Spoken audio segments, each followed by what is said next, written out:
say this is the seventh week of the game, and there are so many games to be played. Um, we're sitting on top before this match. Well, there's nothing much to say about that because I believe by the time we go back home and play our own match against Kano Pillars, we'll still come back on top. It's a privilege for us to play, and playing with them is a good game, quite all right. But I know when we get to meet them in the second game, we're going to defeat them, definitely. We are the ones setting the record, and we can still make the record. The league is just started, just barely 7 matches to go. We still have a lot of matches to be played, and I believe that we're going to achieve it.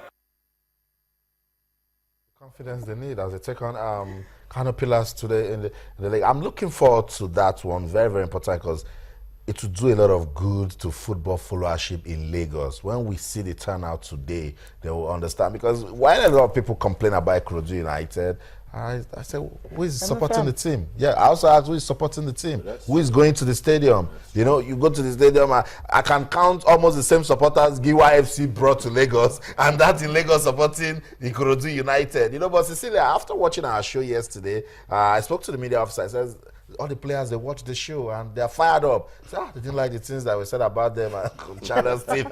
And they are going to Nasarawa to prove a point. Let's see. Let's also see how our clubs can brand followership and, you know, community ownership that we spoke about. So that just imagine if about 500 persons are traveling with a team.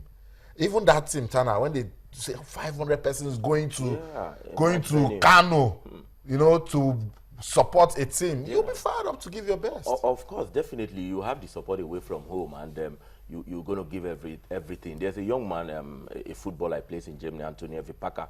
You know, he's brought so much proposals about how we can change the domestic league in terms of fans coming in to watch games. We're talking about branding. You have to brand the fans. You have to make them understand that they need to come to the pitch. You need to involve entertainment. You need to involve a lot of things. He's got these proposals, and I think if we really put this in place, for example, he talked about maybe a top, I don't want to mention names here, a top musical artist coming to play at halftime. You know, his fans are going to come watch good football and watch the musician as well. And then, you know, it's double value for their money. And so every midweek, weekend, you know, the fans know that we're going to get so much for what we, and these are what, I mean, we see in Europe and other parts of the world where their leagues are thriving. You know, there's so much. You know, we've got so much TV coverage, TV rights here and there. You know, making money for them. We need to be buying into all this and making sure that we have them as well in our league, so that we can woo the fans. You know, to match venues. If you are no fans, how are the players going to give their best? I know. Sometimes when fans boo players, you know, they judge them. I mean, it's just the players of say, no, we don't want to be booed. We want to put in our best. And it makes officials stay on their toes. The match referees will not want to, you know, of course, make errors that will upset the fans. You know. And then maybe your team is losing, the fans are cheering you up, they're saying, let's go. Motivate you. Tana, not just the fans, the media. The media as well. We need to also pump it up. Yes, sure. Like this game coming up between MFM and Kano Pillars, we should sell it in a way that the fans, the average fan at home that is not, first if people are worried about security. Sure. I go to Onikon, I go to Agege. I think that's no longer an issue. That's no longer an issue,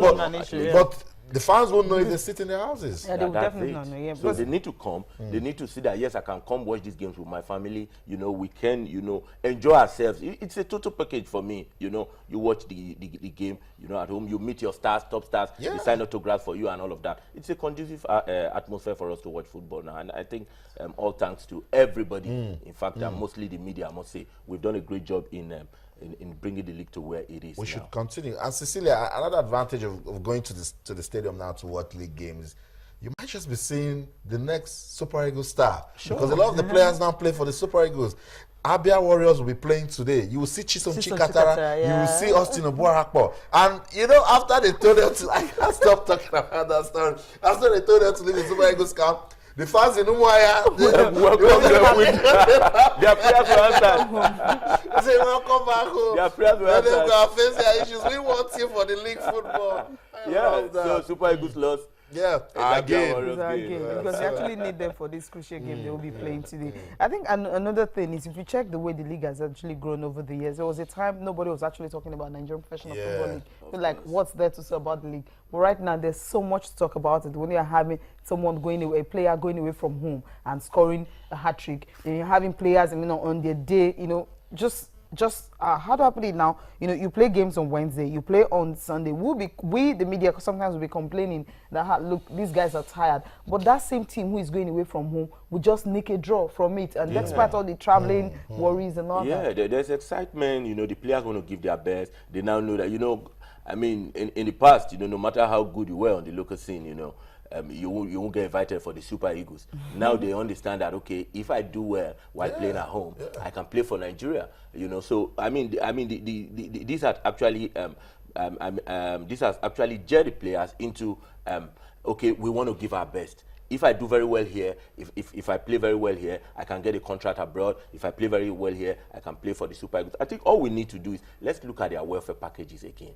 If these guys are properly paid, I mean, if their welfare is properly taken care of, I don't see any reason why they will have to live here and go strive and I mean as second-class citizen rather in another man's country. No matter how you want to be, you can never be a British man if you play in the UK. But if you are in Nigeria, you are a first-class citizen, you are home to your family, to your friends, and you know, you can actually give your best, even better here if I'm better paid. If a player is paid maybe $1 million or $2 or 2 million naira, I mean a month, I tell you, he's going to score maybe 50 goals.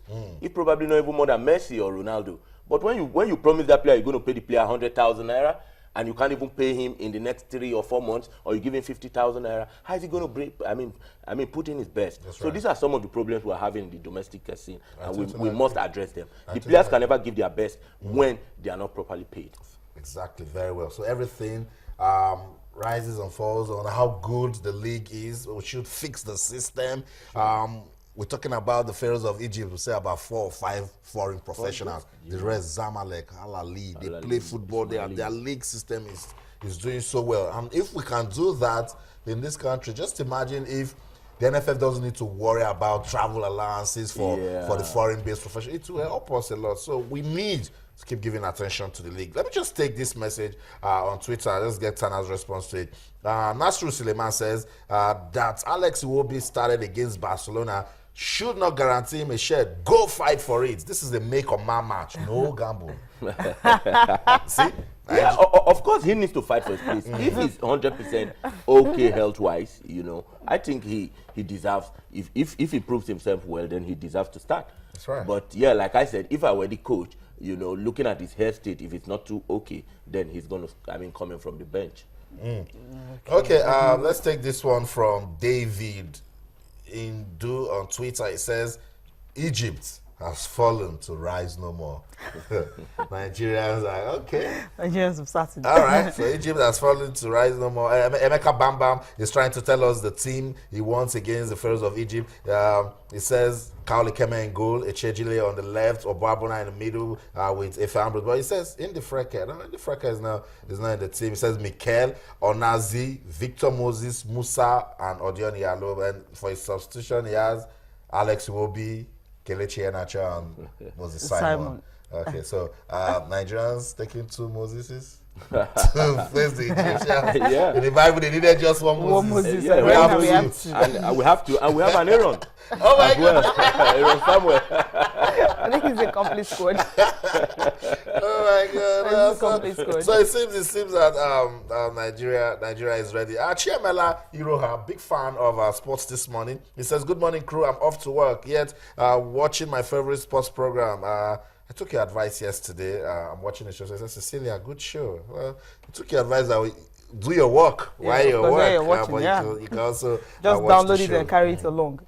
Nasru Suleiman says the league is improving, but more should be done. Very important. I have followed the league for over 20 years now. Followership is massive now. Yeah, thank you. Patriotism. You know, when I see people discuss the league, they talk of way back in the 70s, in the 80s, 90s. A lot of people have actually folled the league, lost interest, and have now come back again to, That's right. To gain interest again, you know. Yeah, you know, at a point, I used to watch in Benin, New Nigerian Bank versus Insurance. That local derby was something else. You know, the whole street will be jam-packed. People will be on the streets who couldn't get into the stadium listening to radio commentaries just for a local league game. You know, and these were heroes. You will see one I don't know what to call him, one big-bellied old man sitting in front of the stadium and, you know, spitting fire here and there. That's And right. the children will be running, well, uniform, you know, running here and there. Sometimes you need to scale the fence to get into the Yes, stadium. What do you mean, you know? He said children will be running around, maybe then with his uniform, and you said you know. Of course, it's Of course, we try to scale fences, we were worried about and all that. You know, it was- But in the words of Wide Akoni last night, he said, if you get to the stadium late, you've got nowhere to sit. No, of course, sure, Back in the sure, day. sure. It Shebo Odebo, can be I mean, bad. told me in an interview, sorry, Cecilia, that anytime Rangers wanted to play Shooting Stars, if you didn't get to the stadium by 12, then forget it. There's a game that's starting at 4. Yeah, forget Wow. it. I mean, especially the game they played, I think, a Champions League or in the 70s. You know, he said people slept at the stadium 2 days before. Wow. You know, just to watch that game. Wow. Cecilia, let's take a breather. What's this talk about the high-tech band? I think it's actually going to help fight a concussion because you know most of the NFL, that's where it's really common. But it said in football also, and even some kids who starts early, and you know when they hit their head, sometimes the head injuries and all that get to happen. And you know over time, when they retire, these things actually disturb them. You know when they're no longer active. So there's actually a band there, actually headband, that will be used electronically, that they come up with, and when they wear it, it gives you the swag anyway. That's it. It gives you the swag, so it's not a big deal. So you know most players like Cristiano Ronaldo, of course, some rugby player and also NFL players, I'm talking about the American football, would definitely want to have that. Just put it on your head, so when you fall down, it's not the effect it's going to have on the head will definitely not be much because of this of the headband. Fantastic. So it's just something that has been discovered. So they're thinking of how they can actually use it in most games, most contact sports, right. so that it's going to reduce. When now this is the heat now. So when you have that, it's definitely going to help protect the head, the brain, and all that. So you just put it on, and it's actually cool. And of course, and the players smile. Very important. We very, need to protect our very, stars. very, very. Let's listen to the designers of this particular headband, how it's going to help players, to actually combat or curb concussion that usually happen among players. If you're not assessing concussions properly, there is a potential for further injury.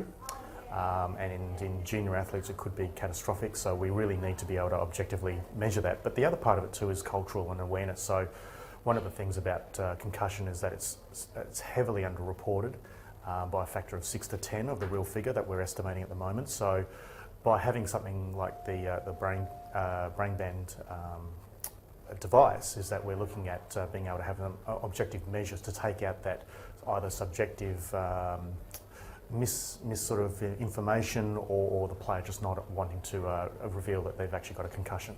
And there were some challenges with our target audience, so quite a stoic crowd, and generally we're talking about contact sports and football in particular. So we had to create a product that spoke to them in a language they understood, and that's why we went for the headband form factor, because we're already introducing some new technology and we didn't want to create a gimmick or something that was unfamiliar.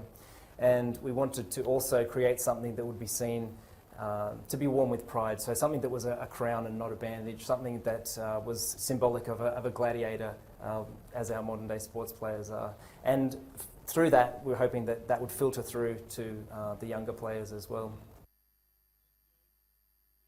All right, really innovative one there. Yeah. The NFL players will like it. You'll definitely like it, and just I love the style. It's really beautiful. Well, Tana, thank you so much for coming on the program. Yeah, thank you too. Thank you, Tana. We'll continue this in Kaduna. Sure. I know that. Okay, definitely want to watch the game in Kaduna live. Thank you so much for being part of the program. I'm Cecilia Amaogbe. Bye That's for now. always good. It's always good to have you join us, talk sports, and when we leave, you keep talking to us. On Twitter, it's channels_sports, and on Facebook, our channels Life in Sports. I'm Austin Okonakwa. I'll be back again tonight to talk